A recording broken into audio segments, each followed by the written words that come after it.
tiempo, en este caso, que pues cada uno de los panelistas y las panelistas pues tienen destinado, ¿no? Por otros compromisos que se han sobre todo también en el caso del senador, que pues hoy nos honra con su presencia, al igual que el presidente de la Sala Regional Guadalajara, que pese a las cargas de trabajo, comentábamos, aquí está acompañándonos. Y por supuesto la estimada amiga doctora Gaby Rubalcaba, también ahí como parte de las actividades de la AIGE del Tribunal Electoral. Y pues nuestra querida amiga Alejandra Chávez. Y bueno, si no tienen mayor inconveniente, son las 5:01. Ya pues la mayoría sabe la dinámica de este panel, pero para quienes no, comentamos, aquí solamente estamos conectados.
Magistradas y magistrados electorales locales de los Estados Unidos mexicanos, AMEL, agradece una vez más su presencia en el seminario Justicia Constitucional Electoral Local, con el panel Las garantías judiciales de los tribunales electorales estatales.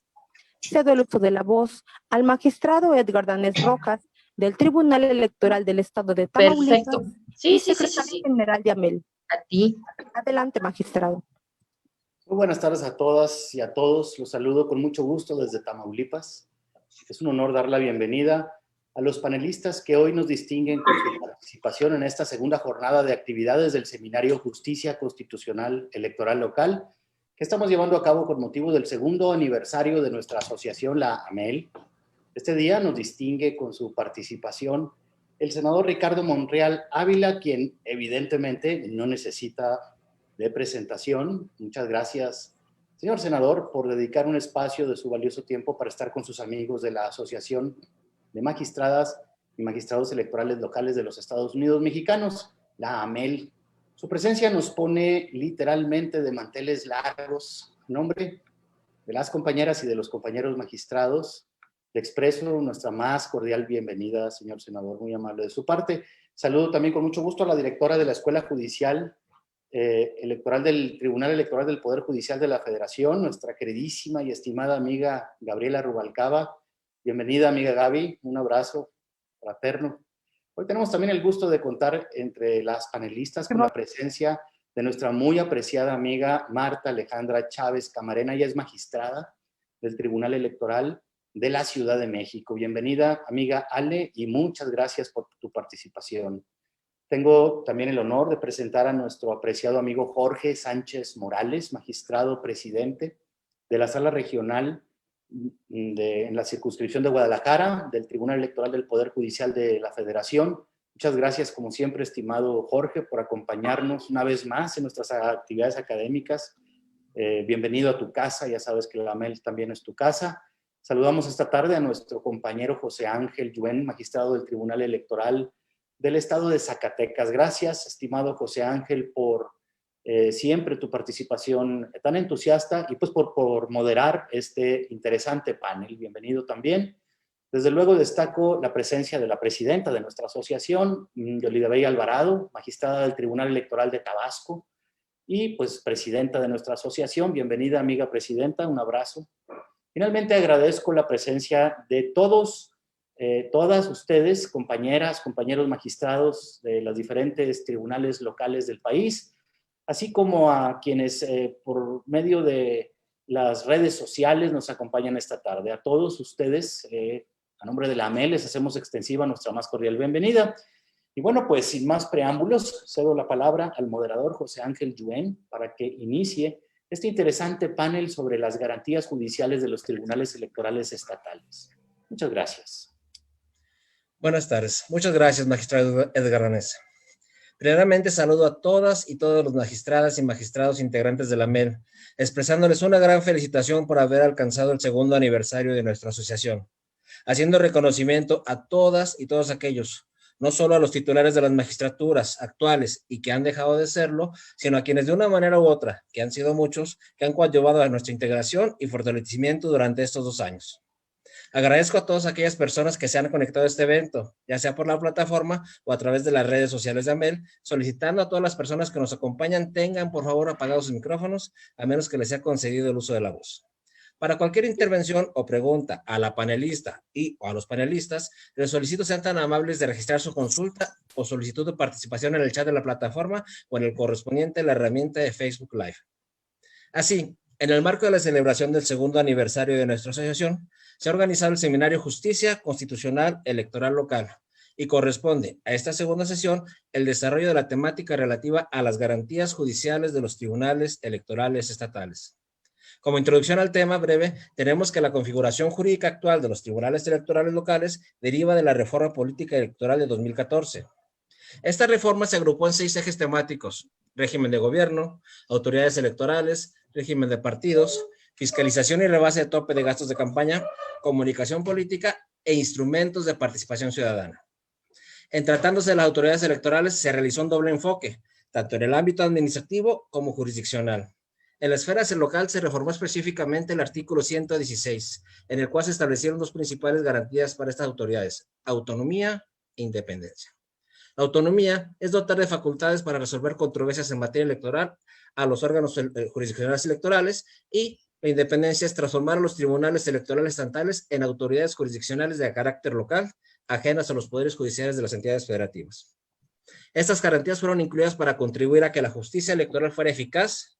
Así, los órganos jurisdiccionales fueron reconocidos como una entidad de derecho público, con personalidad jurídica, recursos y patrimonio propios y autonomía en su gestión. Asimismo, para lograr la independencia, se estableció que serían ajenos a los poderes judiciales de las entidades federativas y serían integrados por un número impar de magistrados, 3 o 5, y serían nombrados por el Senado de la República. Así, al igual que ayer, hoy contamos con muy distinguidas personalidades que obviamente son líderes en sus respectivos campos de actuación, ya sea en la política, en la academia o en la impartición de justicia. Algunos de ellos incluso descartan no solo en uno, sino en ambos o en varios ámbitos señalados.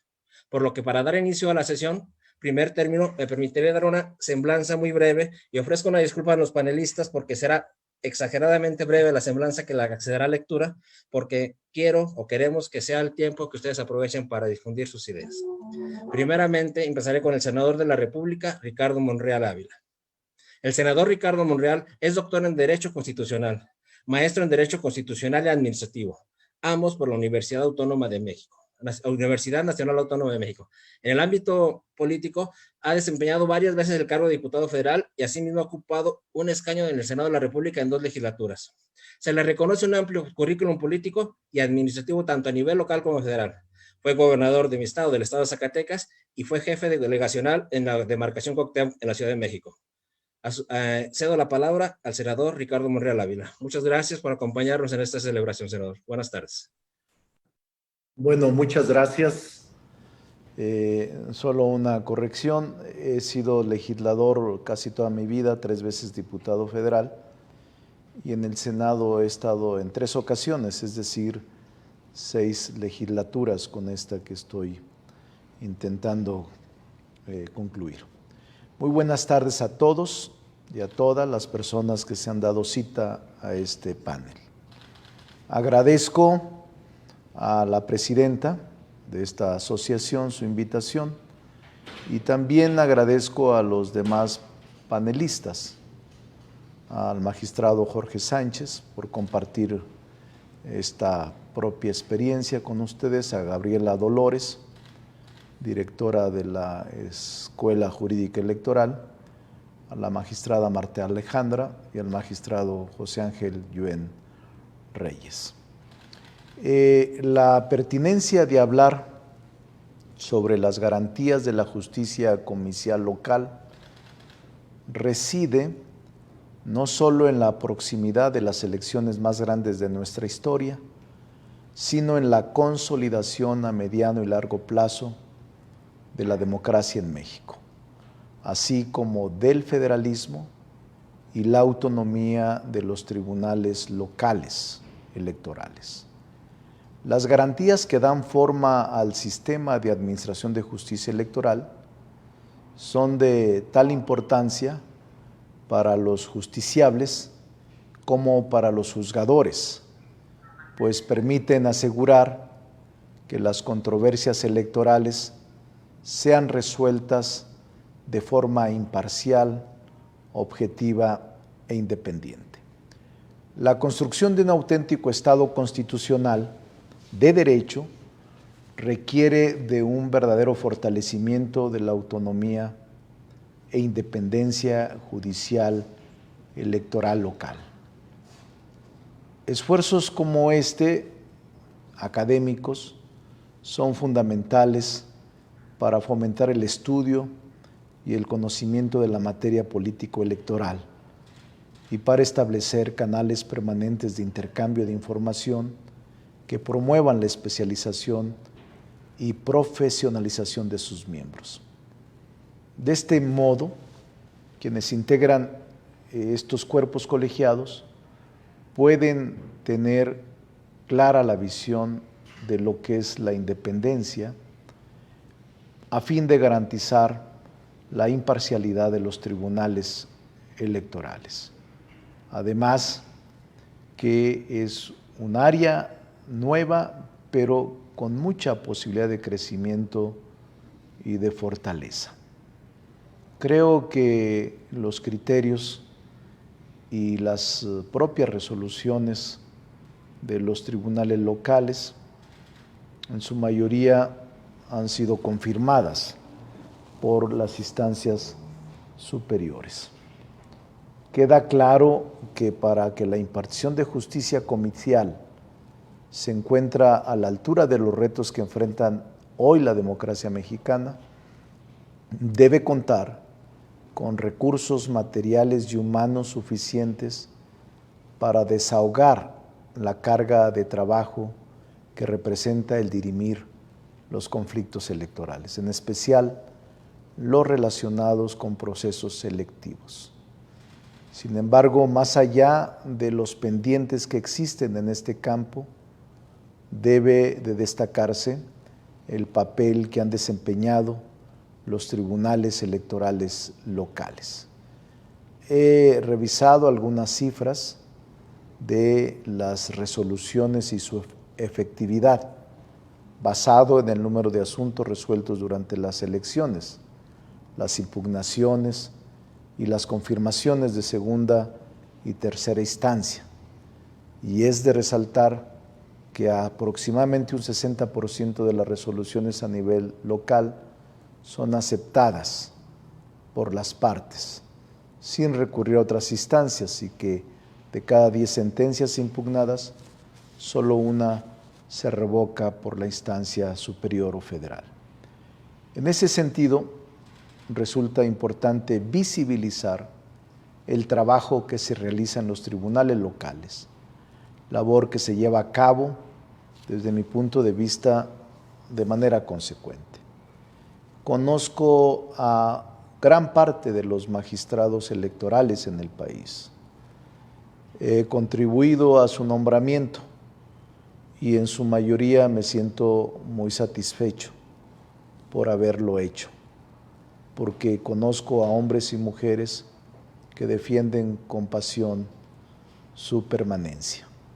Se resisten a el poder local y al poder de los gobernadores que por muchas ocasiones intentan influir en la decisión y así afectar los principios de certeza, imparcialidad, independencia, legalidad, máxima publicidad y objetividad. Lamentablemente aún persisten en algunos estados ese poder y esa incluso amenaza contra algunos de los jueces o magistrados electorales.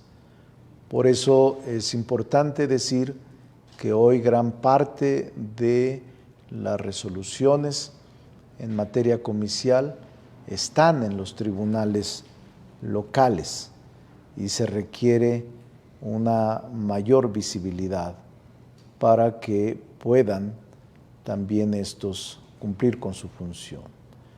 Es importante que la relevancia de la actividad jurisdiccional en esta materia también favorezca la reconciliación entre la ciudadanía y las instituciones que por momentos se quebranta y se pone en riesgo.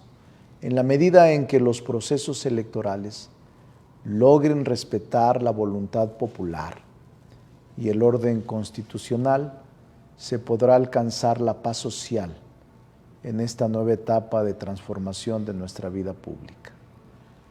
Ustedes hace unos días expresaron a través de un desplegado algunas de las inquietudes y algunas de las preocupaciones y propuestas para los tribunales electorales de la República Mexicana. Y me pareció interesante algunas de las posturas y de cómo van encaminadas a fortalecer la justicia electoral como pilar fundamental de la democracia en México. Vi los 15 puntos, los leí, lo relativo a la salvaguarda de los derechos políticos electorales, federalismo electoral y también el combate a la corrupción y la prevención de delitos electorales. Entiendo que este documento fue discutido y consensado entre ustedes, pero es un punto de partida.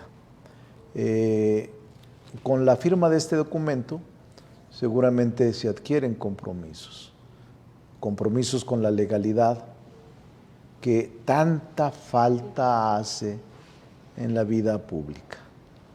Recordemos precisamente que la última reforma política del 2014, si bien generó cambios importantes, también dejó pendientes en la materia. Dicha reforma, recordemos, estableció la transformación de los tribunales electorales en autoridades jurisdiccionales locales.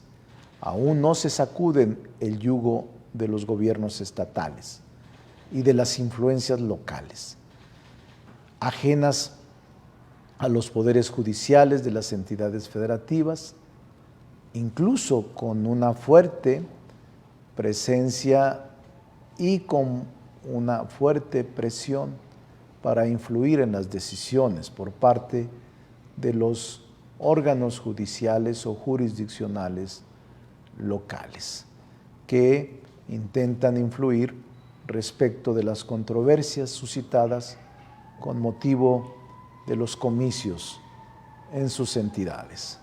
Además, esta reforma del 2014 incorporó la figura de la oficialía electoral para dar fe de hechos y actos electorales a solicitud de los ciudadanos, ciudadanas, candidatos e incluso partidos políticos e independientes.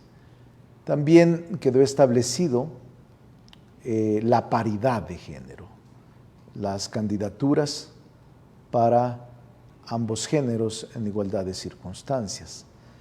Se señaló en esta reforma, como aquí se anotó, que los consejos generales de los OPLES se integrarían con un consejero presidente y 6 consejeros electorales nombrados por el INE.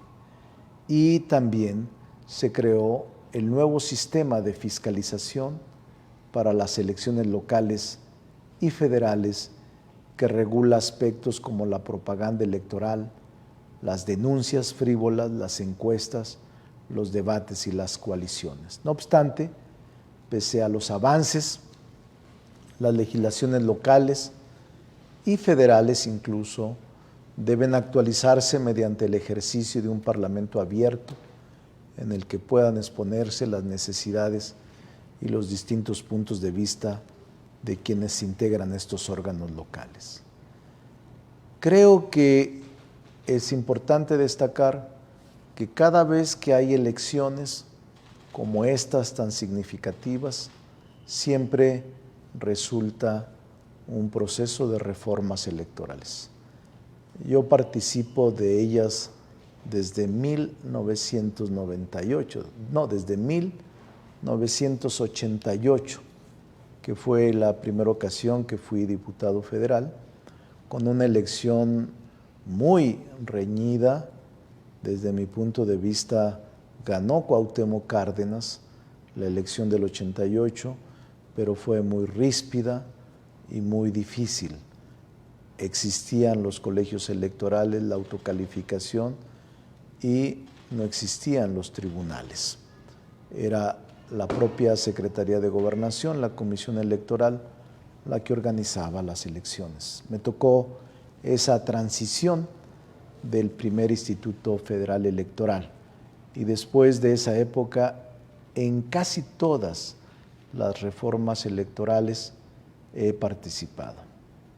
Cuando piensa la gente que esta reforma electoral es reciente, y recuerdo que siempre se dice esta reforma será definitiva en materia electoral, no es así. Y cuando refieren ese tipo de expresiones a algunos de los proponentes, yo digo que nunca habrá una reforma definitiva. Incluso ahora en el Congreso, en la Cámara de Senadores, hemos estado publicando algunos libros, y hace unos meses publicamos uno que les va a sorprender, porque la gente piensa que la reforma y la materia legislativa es muy reciente, el siglo pasado, o finales del siglo pasado. No, un libro que me encontré, como doy la materia de Derecho Legislativo y de Poder Legislativo en la UNAM, en la maestría, me encontré una edición facsimilar que ya ahora reeditamos en el Senado, de 1888, de un gran jurista, Eduardo Ruiz. Se llama Curso de Derecho Legislativo. Era un michoacano de origen y fue polifacético. Eduardo Ruiz Álvarez destacó en la abogacía, la política, la historia y el periodismo, pero también estuvo muy cercano a Vicente Riva Palacio en la defensa del país cuando fue la intervención francesa, 1888, y si lo releen y lo leen, se darán cuenta que muchas de las instituciones que ahora tenemos ya se concebían.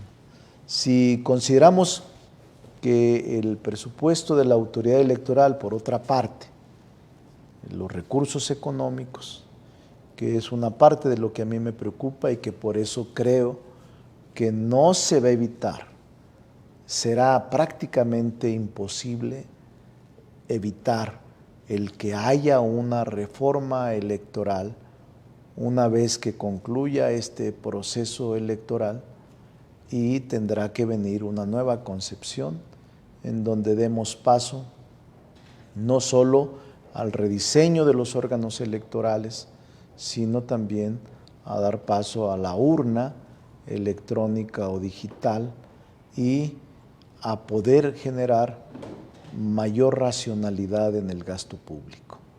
Los recursos, el presupuesto de la autoridad electoral y los partidos para los próximos comicios es de más de 40,000 millones de pesos. Es decir, esta cantidad de 40,000 millones de pesos, más de 40,000 millones de pesos, para organizar esta elección es más que la campaña de vacunación contra el COVID-19. Es decir, es un gasto impresionante y por esa razón creo que se necesita una reforma, no solo para hacer más racional el gasto, sino para profundizar la democracia en nuestro país. Creo que incluso a la falta de credibilidad en las elecciones ha sido un motivo de crear un exceso de órganos de vigilancia y control de las elecciones por el fraude permanente que se presentó en México en la última etapa y en la sociedad contemporánea. La población tiene muy claro su preocupación respecto de estos órganos, pero también del gasto público y de nuestras prioridades como país. Estas instituciones, como el INE y los tribunales electorales, sí tendrán que revisarse.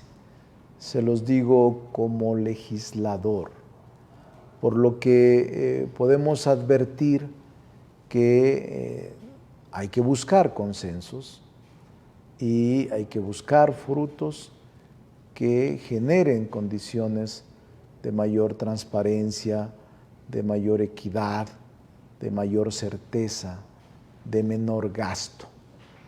Como se ha expresado, el árbitro electoral carga con un estigma, tanto para vencedores como para perdedores de la contienda electoral, pues pese a que realiza en muchos casos una actuación, cuestionable o no, sobre las irregularidades que permanecen impunes, es una gran discusión la que tenemos que dar, fundamentalmente en materia de prevención de delitos electorales y en materia de cultura democrática que el país urge.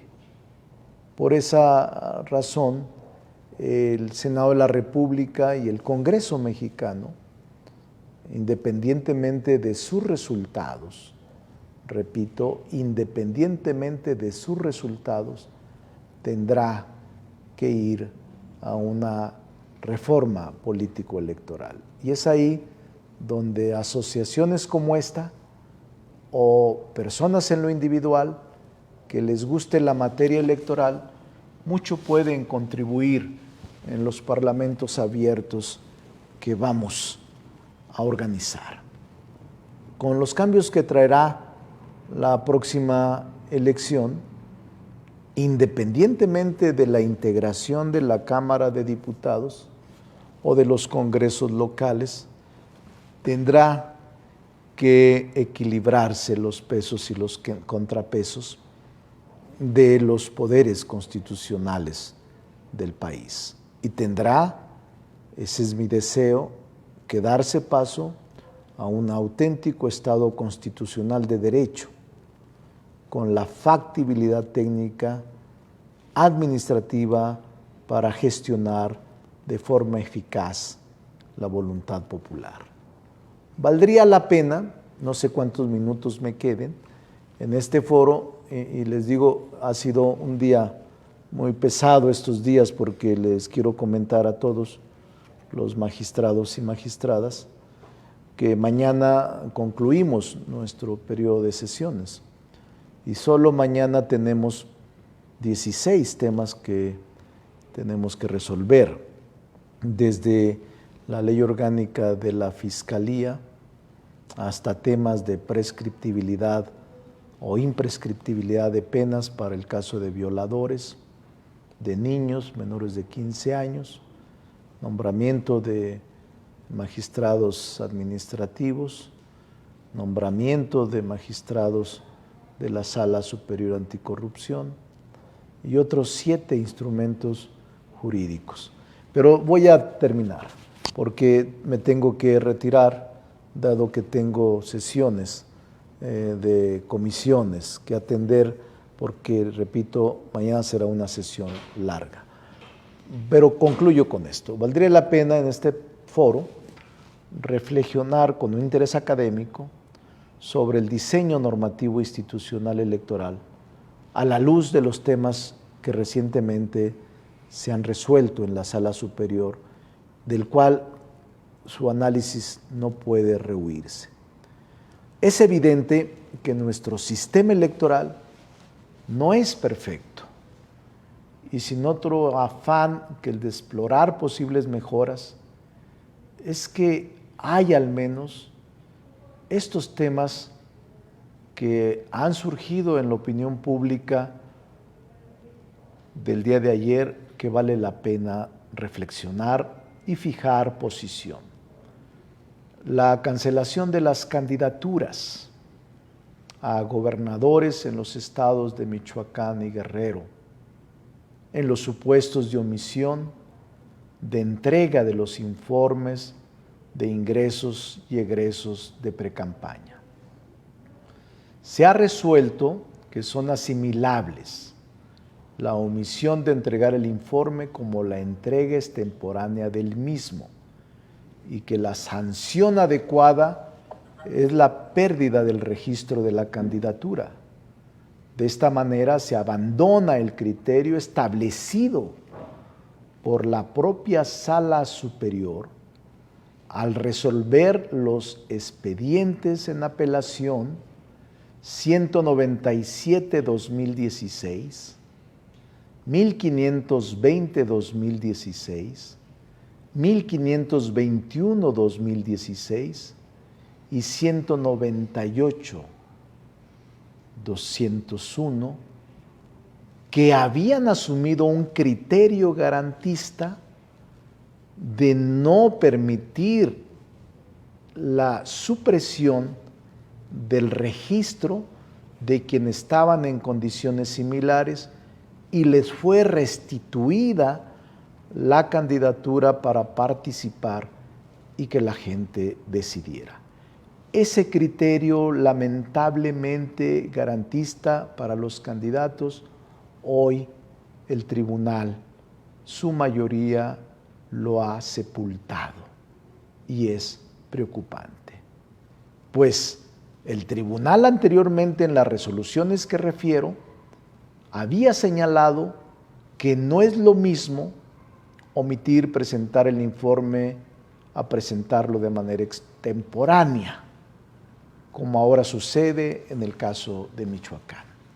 Es evidente que no se ponderó el monto involucrado antes de fijar la sanción. Es desmedida, es arbitraria y es excesiva la sanción, porque es un caso paralelo, en otros fue resuelto de manera distinta. Y también es un caso paralelo cuando se anula una elección por exceder los gastos de campaña. Precisamente el monto es el que se estudia ponderándolo con el derecho al voto. ¿No será necesario en casos como esto hacer lo mismo, me pregunto? Eso es tarea de los legisladores y eso es lo que vamos a hacer en su momento. Pero no le corresponde al TRIFE, ni menos al INE, crear normas jurídicas de aplicación general. Eso le corresponde al Poder Legislativo. Es evidente que incluso en el supuesto de vacío legal, de laguna de ley, le corresponde al legislador cubrir esa omisión. El juzgador no puede sino interpretar la norma escrita. Claro, me parece un exceso que 14 y 16 mil pesos no expresados como gastos de precampaña sean los supuestos suficientes para cancelar la candidatura de una persona. Evidentemente que esta sanción es desproporcionada, excesiva, desmedida. Evidentemente que también, lamentablemente, los magistrados y su mayoría no consideró algún porcentaje en este parámetro objetivo que permitiera establecer una gradualidad de la sanción, con esta terrible consecuencia. Pero incluso el reportar gastos no era responsabilidad del candidato. Esta sanción desmedida, injusta, arbitraria, raya simple y sencillamente en desorbitada. Por otra parte, las personas postuladas por un partido político deben seguir las reglas de dicho partido político, por lo que si el partido político informa o no informa a la autoridad electoral, no hay nada que reportar en cuanto a esos gastos. Si la autoridad electoral no recibe del partido político, de acuerdo con sus estatutos y sus reglas, ningún reporte, es dable que sea aplicada la sanción al partido, no al aspirante, no al candidato, sino al partido que omite presentar esos gastos y esos informes. Es decir, se obliga al candidato a confrontarse con su partido al ir a subsanar un error del partido, de los errores que pudo haber por omisión cometido el partido. Es un tema, no tengo la verdad, no quiero conducirme como tal, pero es un tema que debe regularse, el sistema sancionador, porque la proporcionalidad de la pena debe contribuir con la falta. Es un principio de cualquier Estado democrático de derecho que cada quien responda en lo personal. Yo recuerdo los 4 temas que les comento y en los 4 temas se planteaba por el IFE o por el INE la revocación de la candidatura y el TRIFE actuó de manera correcta restituyéndole sus derechos de candidato. Hoy ha quedado sepultado ese principio y por tanto el legislador tendrá que precisar en una norma, pero por lo pronto se ha cometido un abuso contra el derecho de los ciudadanos. También finalmente la ponderación respecto a los derechos involucrados. Si es tarea del juzgador y en estos casos se consideró que la pérdida de un derecho humano, como es el ser votado, no valía tanto como el afán de transparencia de 14,000 pesos en los gastos de precampaña, cantidades no relevantes de dinero. Escuché una expresión del presidente del INE que dijo, no es grave, es gravísimo que 14,000 pesos no hayan sido informados. No, no es así. No es así y me parece una grave violación a los derechos humanos del ciudadano para ser votado. El segundo tema, y aquí termino, es el de la sobrerepresentación, es decir, los límites a la asignación de diputaciones federales por el principio de representación proporcional.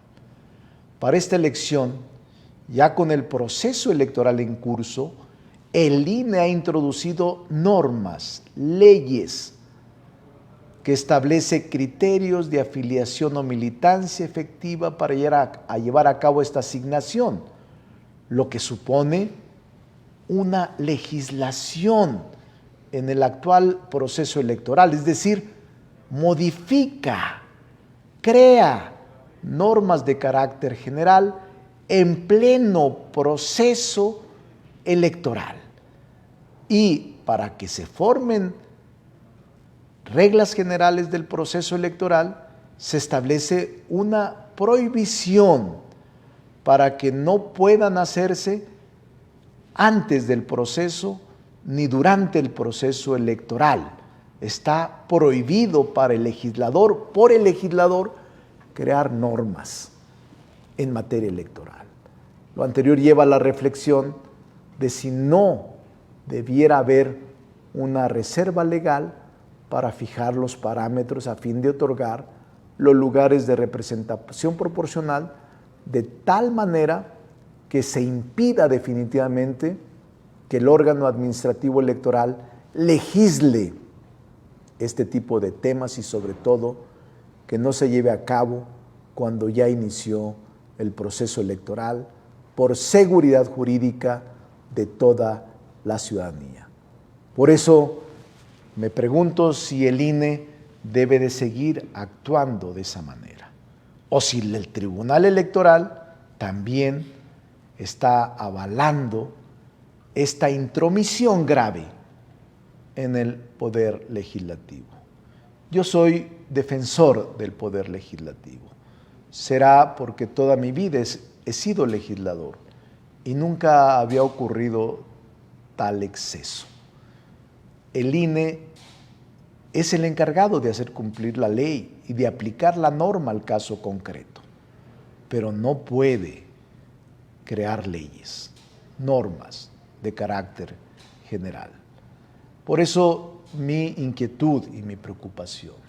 Solo toco esos dos temas. Tengo un libro que les recomiendo sobre nulidades y procedimientos sancionadores.